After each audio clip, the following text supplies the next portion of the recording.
What's up, guys? It's Jim from Wrestle Wellbeing here, and today on the Unseen Battles, I'm joined by a man who has become a cornerstone of the north of England's independent wrestling scene, known across the rings of West Yorkshire and beyond. Formerly known as the Upgrade, he is the former SNAW Northern Division champion, a former FCW Openweight champion. But while he is known for his hard-hitting style and his dominant presence within the faction formerly known as the Society, our guest today is also a vocal advocate for the battle that doesn't happen under the bright lights of the wrestling ring. Beyond the championships, he has been incredibly open about his personal journey with mental health, challenging the tough guy stigma of the industry and showing that even the strongest athletes face internal struggles. Whether you know him as a champion, a competitor, or a voice of resilience, please welcome to the Unseen Battles, Mr. Callam Pierce. Callam, thank you so much for joining me. Thanks for having me, mate. I really do appreciate you taking the time to do this, bud. So, if we just kick straight into it, Callam, what initially drew you to professional wrestling? Is it something that you've always wanted to do since you were a kid, or is it something like you sort of fell into later on? So definitely as a kid, I loved watching it. I used to have a TV with like a built-in video player, and I used to have old videos of WWF and early WWE. Specifically, my favorite one to watch was the 2001 Survivor Series. Had that on video, which was like it became my favorite thing to watch ever. And then I started high school in so that was 2012, 2011, 2012, something like that. And there was a leaflet for a wrestling school in Nottingham. So I took it home, showed my parents that I wanted to do it. After about an hour of driving around to find the place, we eventually found it, and then that's where my journey started. What was KGW at the time. Fantastic, mate. So when you first started watching, as you say, WWF and then WWE, which of the wrestlers would you say that inspired you most to think, this is something that I want to do? Straight away off the top of my head, so like Undertaker, Rey Mysterio, he was one of the favourites I loved watching. Jeff Hardy, I think he was pretty much... I think everyone probably born around the same time as me loved Jeff Hardy. I think he was like the guy. And then the other one was Stone Cold Steve Austin as well. So like they were the top four for me around that time that I really loved watching and really looked up to. Absolutely, my friend. So yeah, you mentioned that sort of like in high school you got the leaflet, took it home, you ended up going to that training session. What was that first training session like when you first stepped into the ring? Nerve-wracking. The guy who was running the training sessions, the actual training coach, I think if I remember correctly, his name was, I think it was Brett Bell, who was like, I think he was an Aussie gimmick. I think I can't remember off the top of my head, but I think that was the case. He was very cool and very open. The other guy who was sort of running it, I've had a very hit and miss sort of relationship with him. So that sort of ruined my sort of opinion of what that promotion was. But no, as I say, for the first training session, it was nerve-wracking, but I was really excited. But I think the only issue was because I was a kid who didn't really understand wrestling. In my mind, I was thinking, I want to do the Swanton Bomb, I want to do the 619, and then I came to realize very, very quickly that the Swanton Bomb hurts like hell, and I can't do a 619 to save my life. And I realized there's actually a lot more that goes into wrestling than just fancy moves. So yeah, but yeah, the first one was it was pretty good. Awesome, mate. What was it like taking that first bump as well? Because the people that I've had on, they say it's usually a mixed reaction. They usually say it either hurts like hell, it's the greatest feeling ever, or it's something in between. What was it like for you? I'm pretty sure I got winded on my first bump in a ring. It's like they started off with the crash mats, and then it was in the ring, and oh god, yeah, that ring, it was a very low ring, so there wasn't much give to it as well. And yeah, that ring was It was almost as bad as a 6-sided ring that they bought, which was just broken, and that was like concrete. But yeah, the first one got winded so bad. Absolutely, my friend. So, as I mentioned before, you used to be in the faction called the Society. Yeah. How did that come to pass? How was that sort of like thought up? So the Society was already a faction before I joined, Mhm. and I first met them. It was Remus Kane, Brad Coleman, who back then was known as Carl Kennedy, and there was another guy. The first time I met him was at Blackheart in, I want to say, June, July time. It Mhm. I just lost a friend to suicide, and I was trying to. I usually wrote his initials on my wrist tape. I forgot the bloody pen, and Remus Kane was there, and I asked for a favour. He literally just got his paint and put it on, so that was the first impression. And then Blackheart 2, which was in the September. Oh, my lighting. Yeah, that was in the September. It was myself and Reese Lightning against Brad and the other guy. And I had just literally a few hours before, like, I'd gone out and I broke up with my ex. Which it was a bad relationship on both sides. We both had sort of issues and we didn't deal with them in the right ways, and because of that massively affected our relationship. And then literally hours later, going to Blackheart to do the show, and I was straight up, I was just like, I'm not in the right mindset. I'm not going to be much good in this match. And they were all very cool about it. And then after that match, some things happened with this other guy. They got rid of him. And then apparently Brad put my name forward as to me taking the spot. Because that was the first time I was booked for NSAW. And the guy who was in charge of the bookings, he told me what had happened. And then I messaged Remus Kane to say, like, do you want me to match the vibe? Because I thought it was just going to be a one-time thing. So, like, do you guys want me to match the vibe? Do you want me to do myself? What's the crack? And then Remus Kane said to me, he was like, would you actually want to join us, like, as a full-time member? And I think definitely at the time, I sort of wondered how much longer I was going to do wrestling for. Mhm. I mean, I'd already done it for a long time at that point already, so I sort of wondered. I sort of just looked at it like, I've got nothing else going on. I'm wrestling a few times a year, so why not? I may as well go for it. And literally, that choice alone ended up like being the most successful thing that I'd done, because then my bookings just shot up since I joined the society. And I give that credit to Brad, to Remus, and to Blackheart. Absolutely, mate. So we've had Remus on the channel. I Mhm. consider Remus quite a good friend. Yeah. What's he like when it comes to the creative side of wrestling? What's he like? Oh God, his mind. It's funny because I always say, like, to be a wrestler, you've got to be a wrestling fan. Mhm. And he is probably one of the biggest wrestling fans that I know.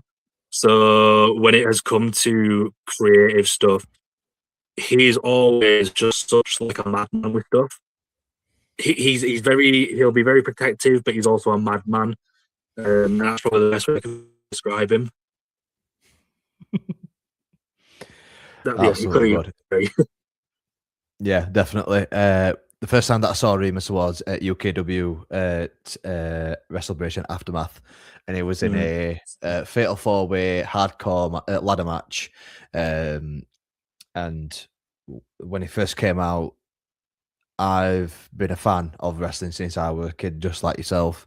mhm, I'm a 90s baby. I first mm. loved Taker, Kane, then fell in love with Bray Wyatt. So the fact that Remus Oh Kane yeah, came out and he'd got all the face paint on straight away, I was like, that's my guy. That's my yeah. guy. So yeah. The first time I ever saw him, it was when he was dressing like the cult like robes and stuff. And I'm not gonna Mhm. lie, my first thought was like, he looked weird as all, and like that was always my first thing. I was like, he looked weird. I don't know what to think about it. And then yeah, as I say, he ended up becoming one of my greatest friends. So yeah, goes to show. Anyone watching this, clip that and send it Remus. Yeah. He already knows.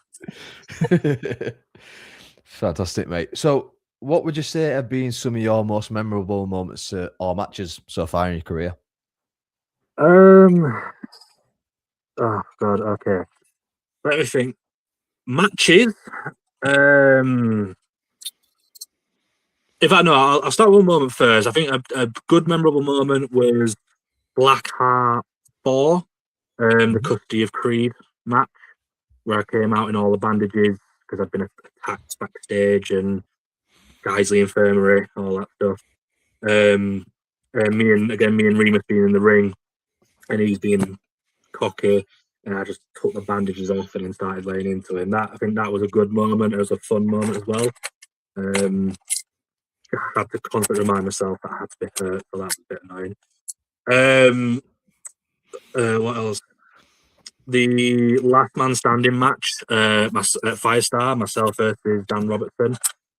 Again, he's such an incredible talent, and I think in that match we were just like we were good. Again, it's a last man standing match, so we were going to do whatever we could.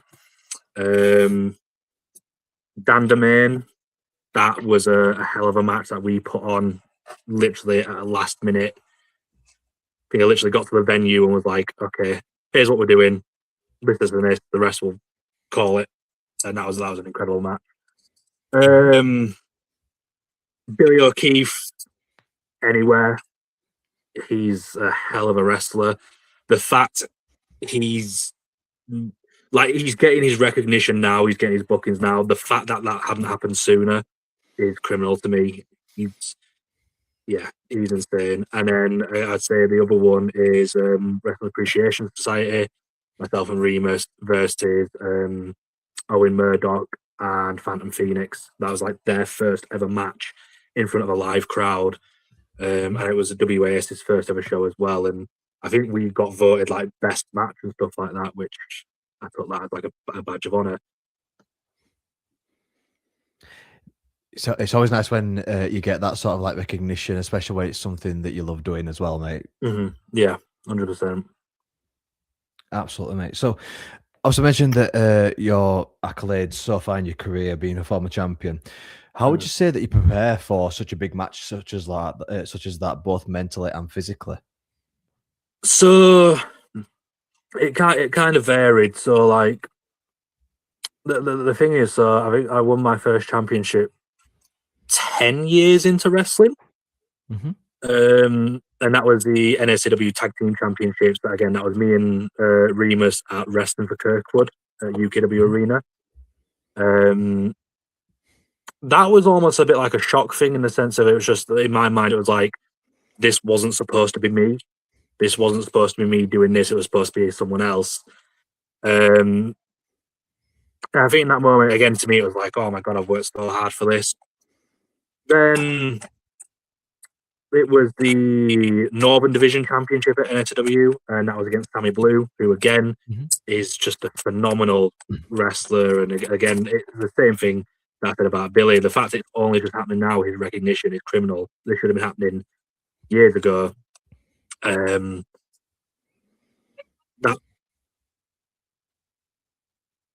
I don't know if you just heard that. That's my partner.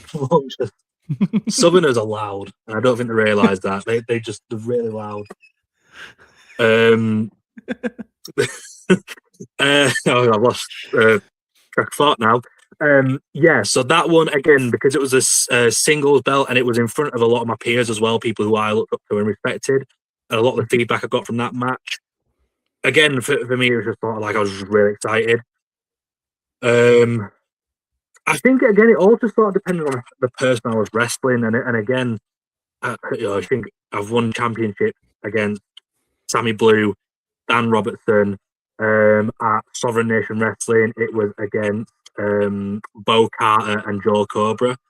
Like everyone I've gone up against for a belt has been people I've massively respected and looked up to. So I don't know if it's more of a preparing thing. Like in my mind, I'm not sort of like, oh, I'm going to win a championship, whatever. It's just like I'm about to have an incredible match against these guys that I look up to and respect. So I don't try not to focus on the championship and more on the match and the person I'm wrestling, if anything. Mm-hmm. Fantastic, mate. So when you're being told prior to the show that obviously you're going over, you're going to be winning this Mhm. championship, that if it's part of the storyline, what sort of like goes through your head when you get told that? So again, it has varied because some of the championships have had good storylines. So again, I've been again excited about it and gone, oh, okay, this makes a lot of sense, and this could build up to this, and that. And I've put my suggestions in. I tried to be as creative as possible with stuff. There's been Mhm, other promotions where I've tried suggesting the storyline. I've tried asking what's happening here. Are we doing a match on this time? And they've basically just said to me, no, it's just a random show that you're just winning the belt on. That kind of kills it a bit. I like to be a very story based guy. So again, like with Dan Robertson, there was a story, and that could have been based over a few different promotions as well, which it was. Um, Sammy Blue, there was a bit of a rivalry there. There was a storyline. It was supposed to happen this day, didn't happen. Right, well now I'm going to build up and I'm going to see you on this day. And then yeah, other ones as I say, it was like we're gonna do a tournament, then it didn't happen, and then it was just like, mhm, oh yeah, we're just gonna put this belt on you. We're like, okay. So again, the story really determines my excitement for it. If there's mhm. no story, it kind of kills it for me. I'm not gonna lie. Absolutely, bud. So, what would you what would you say some of the biggest challenges you faced in your wrestling career so far have been, aside from mental health, such as like injuries and things like that? I've been very lucky. I've never been injured. Knock on wood. I think the worst I had was I hurt my ankle really bad doing the holiday camps. Mhm. Because the guy landed on my ankle, which that was the first show, the first day. That was like we still had a week to go. Um, but besides that, I've never, or maybe a bus nose. But besides that, I've never been injured. So luckily, I say knock on wood. Um, I would say probably one of the biggest challenges was actually when Brad got injured. Mhm. Um, he again it was WAS and he broke his humerus. And I remember I say they were the opening match and we were backstage. It was the first show that my girlfriend had ever gone to as well. So first ever indie wrestling show she'd been to, and the first match, the first thing she sees is my friend breaking his arm. We were backstage, sort of watching through the doors, and we were going, either something's gone wrong, or this he's really, really milking this. As soon as we saw the infamous X go up, I ran, and that I think that was probably the slow decline of the society because he was a key member. So Mhm. that was probably the biggest challenge I had was just that, or I'd say the other one was weight gain. I have gained a lot of weight since I was 18 years old. I'm 24 now. Um, 18, I was very small, slim, athletic. I went to university, discovered beer, pizza, smoking, and then all sort of went downhill from there. Um, so I'd say that's probably the two challenges: is just the friendship group sort of breaking down, and then the weight gain as well, which was very unhealthy. Absolutely, bud. So, we'll obviously talk about type of thing a bit later on. hmm So, how would you say that your wrestling style or your persona itself has evolved ever since you started being a professional wrestler? So when I first started, I'd say so when I first started again, I really wanted to be like Jeff Hardy, so I literally dressed up as Jeff Hardy with that fancy he has on, and the face paint, and oh god, that it was just so terrible. Then I, and again at that time, I was again about 12, 13 years old. I just started high school. I went to a high school that was very, very much known for rugby. Mhm. It was a rugby school. No one did wrestling, and I was too embarrassed to tell people my name at the time. And a guy called me Majakester. I was like, could use that. So I started using that, and then lads from the training school while I was doing my matches and they're filming it were calling me Callum. So I changed to Callam Pierce, and that's when I went through so many changes of I think Donny Bull always puts it best. Of I looked like a creator superstar on WWE games. Like it was just everything from spray painted hair to contacts and stuff like that. It was just such a bad time. Then Black Art days, early Black Art days, it's just plain black singlet, black kick pads. And then when it came to society, there was because I'd essentially replaced the other guy, it became a bit of a joke that I was like the upgrade of him. And then I sort of decided like I could use that, the upgrade. So I started using the upgrade, which was very easy heel work because then the crowd starts calling me a downgrade.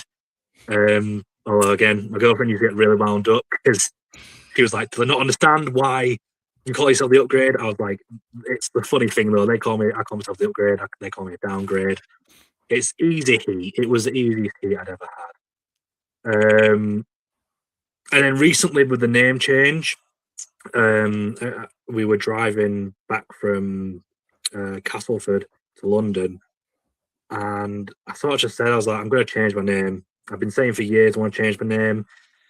Loads of people told me I shouldn't because I had it for so long, but I was getting so sick of people asking me how it's spelled, how you say it, and so I basically decided I was like, I'm going to change the name. I'm going to change the gimmick. And then, yeah, as I say, it then became, because it was like an upgrade, like a system upgrade. I was like, well, what if we override it, like the override? And then Callam Pierce was the name that came to me. I thought it's short, it's snappy, it has a bit of bite to it. So yeah, the override Callam Pierce was what I came up with. That was the one where I was like, okay, this is what I'm going to use now. It's just waiting to get some shows back up north to be able to use that. Absolutely, mate. So you mentioned obviously your missus that you're with goes to the wrestling shows. Were you? I'm guessing that you were a wrestler when you got with your significant other. Yeah, it was literally one of the reasons we started talking to each other. She'd seen some videos that I'd uploaded on TikTok of me wrestling. And then she told me that she was a wrestling fan and her favourite wrestler was The Undertaker, specifically Ministry of Darkness Taker. And so straight away that was like, oh, okay, we can, we can talk. And then, yeah, one thing led to another. And then there's been talks of her sort of being like a manager for me and stuff. And there's been quite a few promoters who have said, let's do it. She used to run her own wrestling interviewing page, Keeping It Kayfabe. So literally loads of promoters have been like, let's get you on the show, let's get you involved, maybe you be Callan's manager. So it's definitely developed, but yeah. So yeah, she's definitely she's a huge wrestling fan. Fantastic, mate. Is your Mrs. page still up at the moment? Keeping It Kayfabe? I don't know if it is still up, she stopped doing it. She more did it as like the university work. Yeah. She wanted to carry on doing it, but then she just felt like there was some people who she just felt like she was maybe messing around a little bit. There was some wrestlers she'd ask, they'd say yeah, and then it'd be like, oh no, sorry, I'm doing this, or no, sorry. But she was doing really good with it to the point. I mean, she was getting booked on shows to interview on shows that I wasn't even anything to do with. Like, and I literally said to her, I was like, that's insane. The fact that you're getting to this level. And yeah, so she was really good, but yes, unfortunately, I think she's probably done with it now. Okay. Well, guys, make sure that if you have a second, make sure you go check out Keeping It Kayfabe. Make sure that you go and subscribe and follow. Also, if you check the QR code just above my head, that is a link to Callam's in his Instagram page. Make sure you go give him a follow. Also, check out the links down below. We've also got his Facebook and his Twitter as well. Make sure you go and follow him on everything. It's absolutely fantastic stuff that he posts up. So, Callam, before we get into the mental health side of questions, bud, I've got some quick fire questions, if that's okay. Yeah. Yeah. So, I think I know the answers to a couple of these. What's your favorite finishing move of all time? Oh God, that's an hard one. You know what? Maybe a bit of a long shot. Goldust's Final Cut. That's probably one of my favorite ones. I think it's just so sleek every time he did it. every time he did it, I was just like, yeah, that's beautiful. It's a very unique one that we've not had on the channel so far. So, what's your favorite entrance music of all time? You know what? I'm going to sound really, really biased, but the one that I used at WAS last year, which was literally it was titled Next Level, and it just so there was just so much into it. It was like Limp Bizkit and Linkin Park sort of got together to make a song. There was rap, there was screaming, there was guitar, there was tech, there was just loads of stuff. So bit biased, I'd say that. If we're going more mainstream, Undertaker Rolling. That's my favourite one of all time. Fantastic. What is the best crowd you've ever performed in front of? If I could just say Nikki and Jeebus, like they are just a crowd in themselves. Like especially Nikki, she's like the loudest person at shows. No, the best. I say that's hard because again, like there's a few. Sovereign Nation Wrestling, their first ever show, they were such a great crowd for such a small venue. Made even better by the fact I was supposed to be a heel, and I stepped out and I got probably one of the biggest cheers of the night. And I was a bit like, oh crap, got to change everything. WAS always has amazing crowds.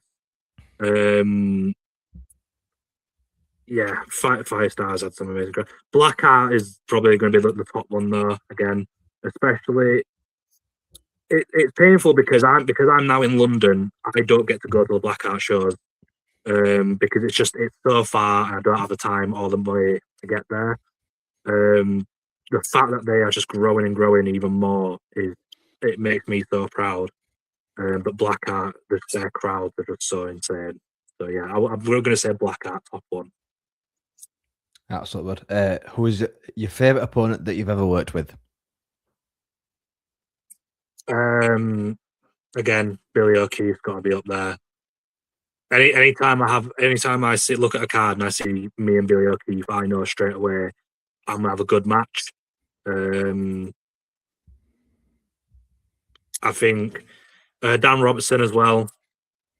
He definitely Dan Robertson, and then Owen Murdoch. They're top three that I can think of off the top of my head. Fantastic, mate. Last one before we get onto the mental health questions. If you could have a match with any wrestler, past or present, who would it be? I'm going to give you two subjects. One is mainstream and the other is UK scene. Okay. Mainstream, I would probably say... You know what? Mainstream, I'd say Dominic Mysterio. He's like one of my favourites at the moment, like currently. I think he's such an amazing wrestler. So I think we're both very cocky. So, but he's more high flying, whereas I say I'm more like hard hitting. So I feel like it could be a really good dynamic. The UK scene, oh god, see again, that's so difficult because there's so many fantastic, amazing wrestlers. Oh god.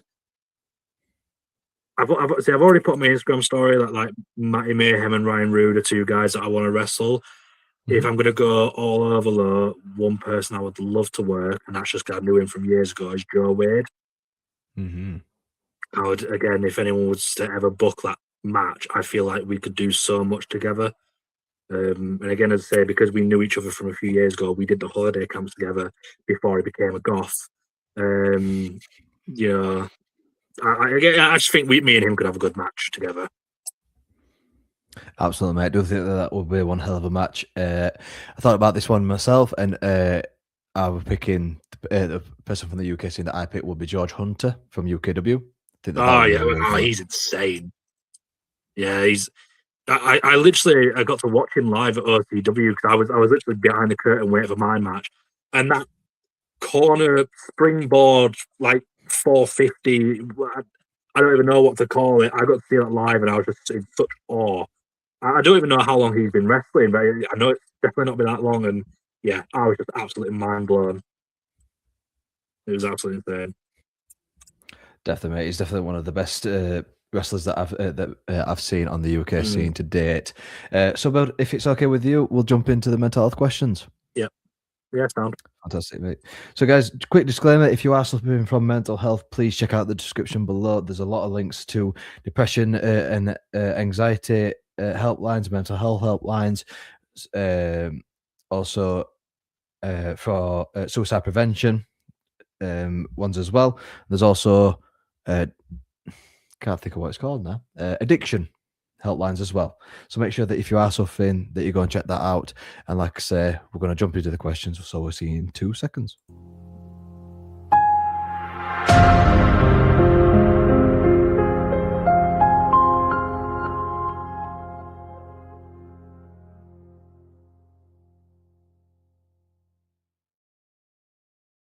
So, Colin, mate, if you could start us off, bud, if you obviously free to talk about this, what is your biggest fear?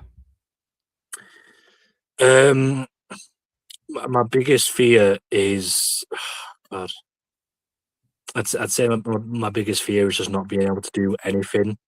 And again, I'm someone who likes doing a lot of things. So if, God forbid, there came a day where I couldn't work, I couldn't do wrestling, I couldn't be with family or friends or anything like that, that probably my biggest fear is just being alone and not being able to do anything. Okay, fantastic, mate. So you've been quite open about your mental health journey so far. Can you share a bit about when you first started experiencing your struggles? So, I mean, there's always sort of like been elements of it throughout my life. I think it more sort of kicked off around when I was in college. So again, probably about 16, 17 years old. Mm-hmm. I didn't really think anything of it. It was actually my parents that sort of pointed it out. My mum sort of asked me if I wanted to walk the dog with my dad. I said, yeah, sure. And then it was my dad that was sort of like, listen, we think you might be depressed. And I always kind of thought like, I think in my mind, there was always such a negative image on depression.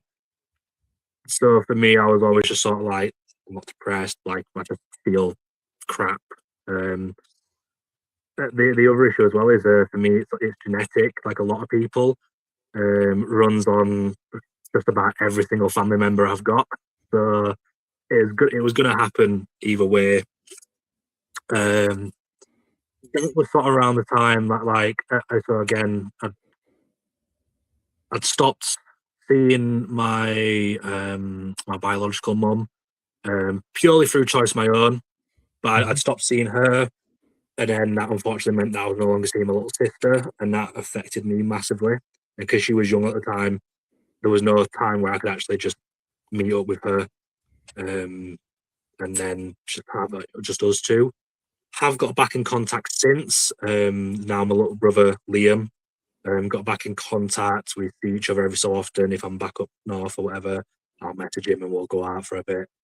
And then on top of that, I was dealing with a lot of identity issues as well. Didn't really know who I was. Kept trying to figure out who I was, and because I felt I felt very insecure, and I think I was probably dealing with a little bit of body dysmorphia at the time as well because I used to believe that I was fat.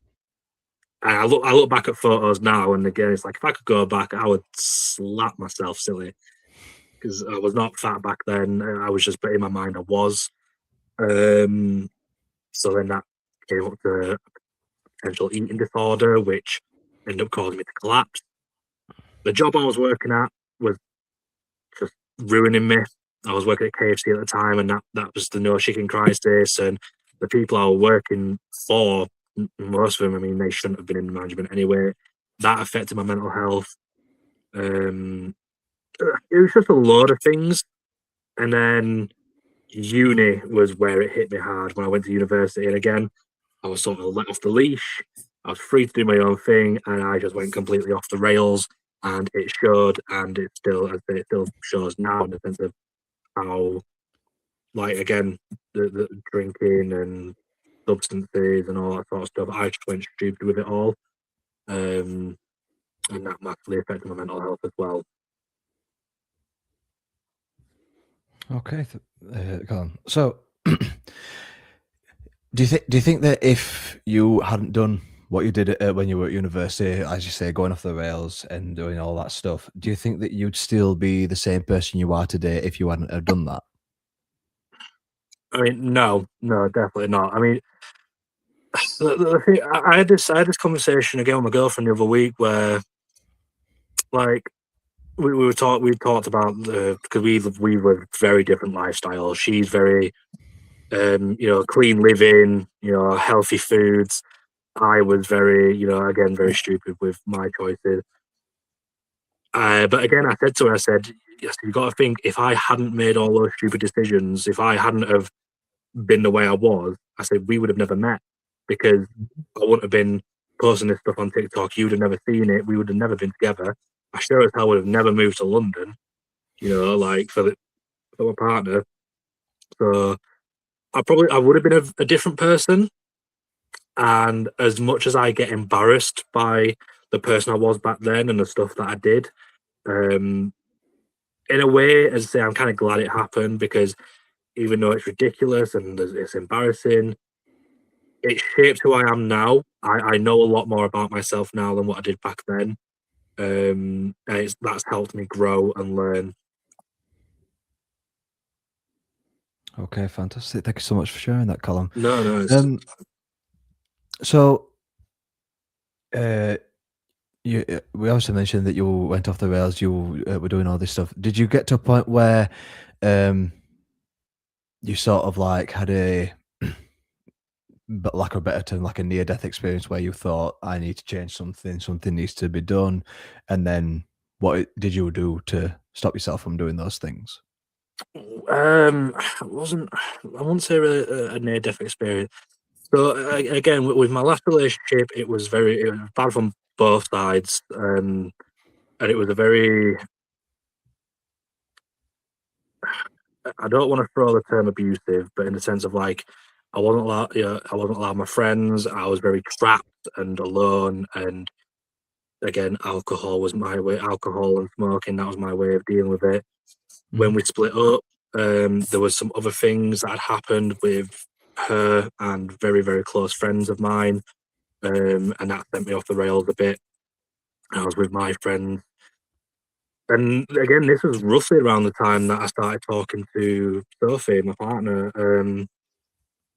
And again, I was still doing stupid things. Like I wasn't really telling her. It'd just be like Mhm. I'd disappear for a few days, not really say anything, and then she'd be like, "Where have you been?" I'm like, "Oh, I've just been, whatever." It was literally the first time we met. We met February 13th, 2023. Um, and literally from the second I met her, I just looked and I was like, I'm gonna stop doing all this stupid stuff. Don't get me wrong, I still like a drink every now and then. We're supposed to be going out tomorrow for a few drinks. Um, but like again, the stupid stuff I was doing, the substances and that, I was like, yeah, I'm gonna stop doing this because this is someone who I think I could see myself being with. She's completely against all this. I knew that had kicked in when it was my birthday. It was the day after the first WAS show. We'd gone to a bar in Leeds. I'd met up with some friends. They invited us to go back to theirs. And I just saw my friends and the stuff they were doing and how they just laid out on the sofa and stuff. And I just looked. And my first thought was, I can't believe I brought her here. Like, I'm so embarrassed. And that's when I realized, that's when I truly knew, like, yeah, I need to get out of this. Was when I saw her sat next to my friend who was just a zombie. I was like, yeah, no, we booked a taxi. I told her I was very sorry. And from that day on, it was like, yeah, this is done. Can't keep doing it. Okay, fantastic. So, so it definitely seems as though your partner is your support system. Oh, God, yeah. Yeah, she is. Brilliant. So, when you're going through some particularly overwhelming times, is she sort of like your first port of call when you need some support? She is, yeah, and she's my first port of call because I mean we live together. I come home and she's like the first person that I see. So I'll rant and rave, and again, even now there's a really rough time that I'm going through with work. And she's very protective. So like if I'm upset, she will go and like she's ready to slap someone. Like she's a South London girl. They're not scared of anything, like um so it's definitely, yeah, she's definitely the first protocol, and then it's going to be like my parents and my older sister, and they're Mhm. both very supportive as well. Again, I've been talking to my parents quite a lot over the last few days about everything. And then the other support as well is Andy's Man Club. I first started going last year when I was living in Castleford. I was going to the one in Leeds, and they were such an amazing group. And they really, really helped me, and they encouraged me to do a lot of things. I'd started going to one down here in London, and then I stopped going for quite a while. I literally just said, I was like, with everything that's going on, Monday I'm going back because it's just everything's sort of been a bit overwhelming at the moment. So, but yeah, definitely had quite a few people to go to about it all. Fantastic, mate. I'm really glad that you mentioned Andy's Man Club. I Yeah. myself, I'm an advocate for Andy's Man Club as well. I'm a former facilitator. Oh, So shout amazing. out Andy's Man Club, guys. Make sure you go check out Andy's Man Club. Um, so we've talked about your sports system outside of wrestling. Is there anyone inside of wrestling that you feel as though you can go to when you, if you're particularly overwhelmed? Again, Remus Kane. Mhm. I don't know if he mentioned it in his interview, but again, he's also Andy's Man Club. Um, yeah, so as soon as he saw the bracelet on my arm, he was like, "I'm here to talk." Um, I, you know what? I'm going to say the best support system I ever had in wrestling. Again, Black Art Wrestling was Lawrence Breezy in the booth. Um, Again, it was Black Art 2 when I was going through all the stuff. I was trying to put on a brave face, and he could just see right through it. And he was asking me, he was like, "Are you okay?" I kept saying, "Yeah, I'm fine." I'm in front of the boys. I'm not going to say anything because back then I'm very closeted with my feelings and my emotions and that. I didn't like talking about how I felt. I think people in wrestling sort of saw how that relationship was affecting me anyway. He literally like not grabbed me, but he just like put his arm on me and just like follow me. We went to a quiet area. He was like, "Right, we're away from the boys. What's going on?" Like seriously, so I explained everything to him, and then he literally just like hugged me and was like, "I'm here for you. Please, if there is anything, talk to me. I want to make sure my talent's okay." Oh God, sorry. And that was literally the moment where I said, "Wow, there's someone who actually cares. There's someone outside of my family that actually cares about me and cares about how I'm feeling." And that from that moment, I literally said, "Blackheart gets priority over everyone." I literally said like New Japan or WWE could say, "Can you come do a show?" And I would be like, "Sorry, I'm booked for Blackheart," because that's how much he showed that I mattered. Um, So yeah, again, I was just like, this guy over everyone, 100%. That's just how it was. Fantastic, mate. So, we mentioned earlier that you've suffered from body dysmorphia.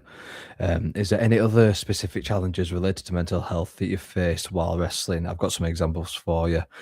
Performance anxiety, pressure, travel, and social media scrutiny. Do any of those come into mind at all? Um, uh, See, any form of anxiety, I don't think that I actually suffer from anxiety.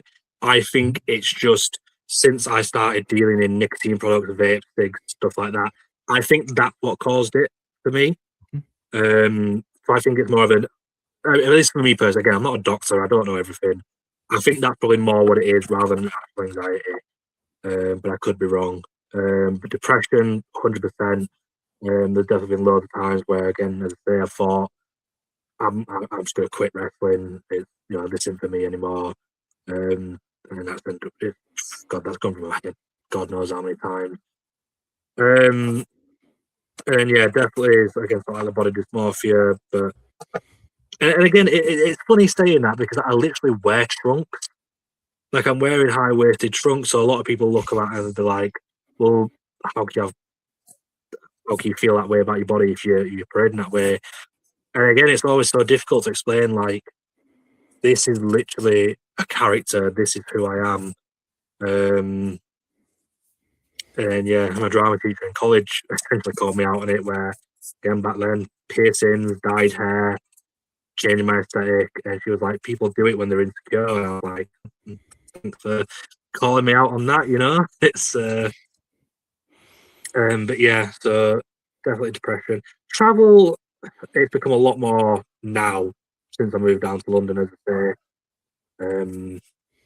I think I've literally, since I moved down to London, I've done 2 shows back up north, and that was Championship Wrestling and who was the other one? Oh, Stockport Plaza Wrestling. Like, so definitely travel as well. That's been stressful, and it just sucks that I can't do wrestling as much anymore with work. Okay, mate. So, could you expand a bit more on the body dysmorphia thing that you mentioned earlier? When did you start struggling with that? So again, I think it's probably has been since a young age, in the sense of like I was a chubby kid up until probably, I don't know, 11, 12, and then all the weight just shed, and I was like a twig. But again, in my mind, I was looking at my body, being like, "Oh God, I've got some fat here," and all this sort of stuff. Tried telling my parents I wanted to be a vegetarian, thinking that that was going to help me lose weight, and they were a bit like, "It's not really how you're going to lose weight," you know. And they know a lot more about nutrition than what I do. Then in college, again, as I say, I was getting piercings, I was dyeing my hair because I felt very insecure about stuff like that. I was almost trying to use that as a way to hide it. Um, and then again, as I say, because I looked at myself and thought, or again, I thought, "Oh, I'm getting fat." I was eating far less, which again, as I say, at the time I was working at KFC. It's summer, it's hot. They were reducing the amount of drinks we could have because it was slowing whatever. I ended up collapsing. And when they called the ambulance and they did the checks on me, they were like, you've got hardly any like energy. You know, your sugar, your blood sugar, and this that, and the other, it's so low. But you're not eating breakfast." And I said, "No, I'm not. I'm not eating anything really, hardly." Caused a right argument with my mum. I mean, Jesus, they used to. Again, they used to. My parents used to stay at home, being late for work because they were watching me eat, because they were like, "We can't have this." Um, again, at the time, I used to think, "God, this is horrible." Whereas now, I look back, I'm like, "Oh, actually, thank God they did, because it made me a lot healthier." But again, in my mind, I kept seeing myself as fat, and I keep looking back at old photos from back then. I'm like, Jesus Christ, I was skinny, I was athletic, I was running, I was walking 6 miles a day, then getting home and running a 5K. Like, it, why was I so insecure? And then now, I don't know. Again, now I look at my body, and for me, I just feel disgust. Like, and I keep wanting to lose weight, but I keep losing the motivation. And again, put it down to my mental health, where I just keep saying I want to do it, and then my mind is just sort of playing on me, and I can't do it. But yeah, as I say, I look in the mirror, I look at my body, and I feel disgust. I see parts of my body where I'm like, that didn't used to look like that. It has weird lines. I've got stretch marks. But then again, because in my mind and the wrestling shows, it's like going to a different character. It's like, well, Callam and Jakester or Callam Pierce, they're not insecure, they're cocky and they're better than everyone. I try not to let that get to me, but then again, you get comments I've had comments from the crowd as well, where they've made comments about my look and my weight, and that not helps as well. Where I'm like, "Oh Christ," or even like comments in the changing rooms, like it's all banter. You know, I get that we have a laugh, we have banter, but then some of the comments that I made, I'm like, that's actually really hurtful. That's actually really hurt my feelings. But I don't want to say that because it's the boys, the boys around, and I don't want to look like I'm whining. So sorry, I went on a bit there. That's all right. That's absolutely fine, bud. So, when you've had these comments from fans, have you ever gone to say management and told them, and have they done anything about it, or have you just sort of like let it brush off your back? No, I just let it brush off my back because, and again, I probably could say something to the promoter. I probably could just be like, "Listen, this is really bad." But uh, again, in my mind, I've always thought like I don't want to come across as like I can't handle it. And at the end of Mhm. the day, I put myself in that position by being the size that I am, by wearing the outfits that I wear, by going out on a stage and showing myself like this. I've again in my mind, it's like well, I've opened myself up to it, so this is down to me more than anything. But yeah, definitely like it's still not great, but as I say, just that's how I've always been mentally. Is I've always just been like, well, I just have to sort of take it on the chin. Mm, absolutely, bud. So, what message would you give to someone that's watching, whether they be a wrestler, whether they be a fan, someone random, who's struggling with their mental health in silence? So the one thing I would say is just it's always easier said than done, but just don't struggle in silence. I've lost friends. I've had friends who have taken their lives because they were silent. People who I literally, people who are close to, who I had absolutely no idea. You know, I wake up one day and they're gone, and it's the worst feeling in the world. And it was an even worse feeling when I would hear their parents, their mums, their dads. They'd come and collect their stuff, and the sounds that would come out of them. It was heartbreaking for me, let alone what they were going through. So if there's one thing I can say is that you're never ever alone, and like please just talk to anyone, whether as say the links that you've put in, whether it's Andy's Man Club or it's suicide hotline, Good Samaritans, anything like that. Just don't suffer in silence because it's the worst thing you can do, and it only makes things worse. Absolutely, mate.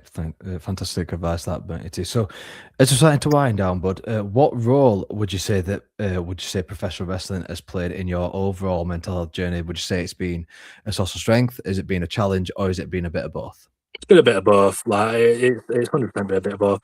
And again, I put that down to how matches have gone more than anything, Mhm. and some of the places that I've done shows at as well. Some of the promoters I've worked for, or some of the wrestlers I've worked with.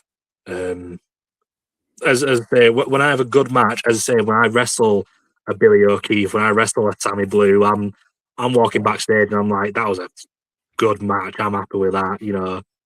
Whereas there's been other matches where I've wrestled people who are maybe out of their prime or people who haven't trained long enough and maybe shouldn't have been in the ring. And that's affecting my mental health to the point where, again, where I thought I'm the worst critic, I'm my own worst critic. So, again, when I see stuff like that, I think, God, I should just quit.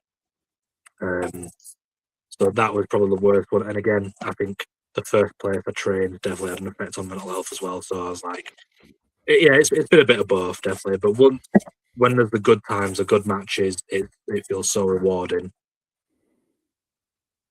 Absolutely, mate. So, last couple of questions, a bit more light-hearted, mate, just because obviously it can get a bit Yeah, yeah. intense for people. This basically like what we do at Man Club. Yep. Yeah, yeah, So, so first question, bud, what do you want your legacy to be when you retire? yeah. I just want. I think if ever, I just want my legacy to be someone who was good to work with. Mhm. Um, I want when I retire, I want people to sort of look back and go, "Oh yeah, no, I had really good matches with him." Um, so yeah, I just want to be remembered as someone who was really good to work with and knew what they were doing. Brilliant, mate. So, what are your aspirations and goals within professional wrestling for the future? Um, so it used to be again the goal used to be like going to America and going to Japan and stuff like that. I think with the way wrestling is at the moment, I'm sort of just happy with doing it on the weekends, which sounds depressing, but that's just like I just know at this point now that I'm not gonna make a living out of this because wrestling's changed too much, and I'm just not that guy. But I'd say my aspirations now is just to get back into it more. I want to start getting more. I want to start getting bookings down here in London, Kent, anywhere like that.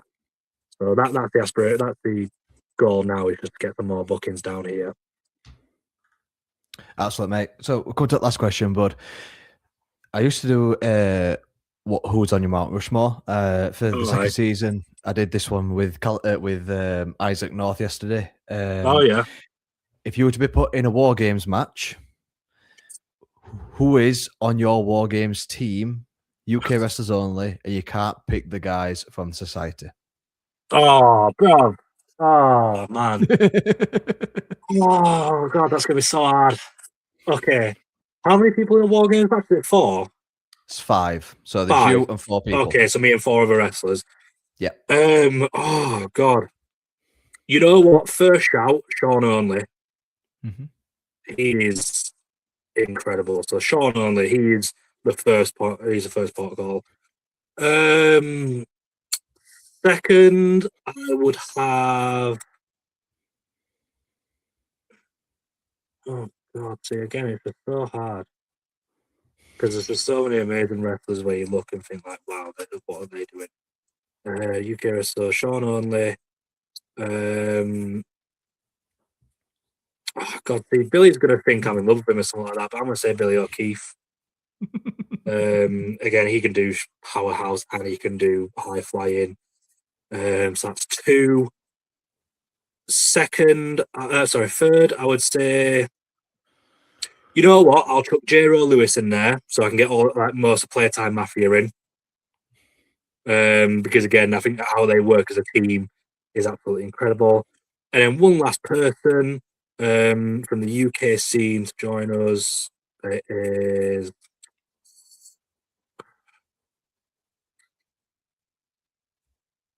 I really don't like this because this really, really is difficult, especially when you get to the last person as well.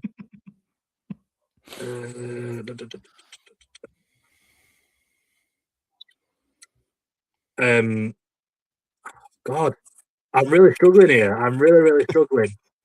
This is really, you know what? I'll chuck in Isaac North as well because although I've never met him in person, from what I've seen on Jeebus, Jobbing with Nikki, YouTube, Instagram, he's just like mental. In fact, yeah, he's just mental. Oh, in fact, no. I'm sorry. Mad respect to Isaac North, but I'm going to change it. I'm going to change it to Bo Carter.